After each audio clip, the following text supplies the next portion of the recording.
Hello, day 32 is now done. Today I worked on adding a weapon and a weapon pickup and the logic behind the weapon pickup in the blueprint event graph of the character using blueprints. To start off, I used a weapon from the first person default asset selection within Unreal Engine and just kind of imported it into the third person project I have here.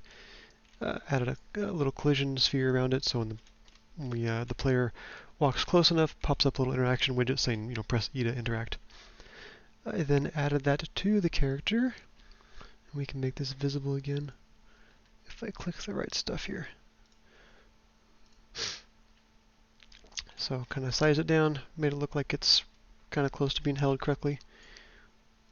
And then put some things in the game that will, we've kind of finished off this level where this, move past this person with a distraction. Make it to the end. Walk in here, you can look to the right and see something looks a little different over here. I used some assets from some Megascan assets from the Quixel Bridge library, just to kind of draw attention to the corner here. Put the gun here, and it spins. And when the player gets close to it, they can get the little pop-up that says press E to interact, and they will pick it up, and it'll appear in their hand. So let's just show that right now. Let's walk from right here. Also, I can just right-click and do play from here, which is going to save you a lot of time in the future, because I got tired of dragging my player character thing around.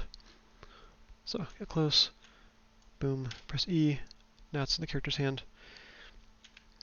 And that's kind of all I did here, but the interesting part to me was the behind the scenes stuff.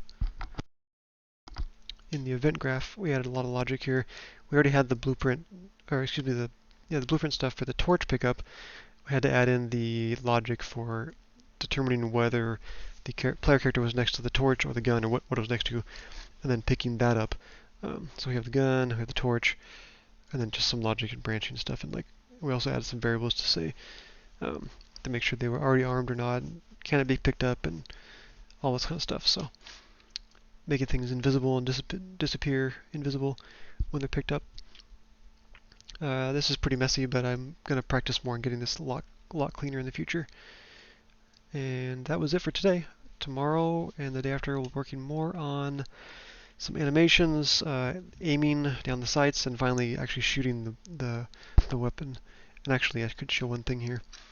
In the character viewport, I'll put the gun back to visible. And if you look closely, you can see I've got a fire point here, right there. There's a little projectile bullet in there. Looks kind of tiny. Or sorry, here it is. There it is. Looks like a Nerf gun or something, but there we go. So that'll all be shot out of this thing when the logic is put in later on. Alright, that's it for this day, and I will be back again tomorrow. Thank you.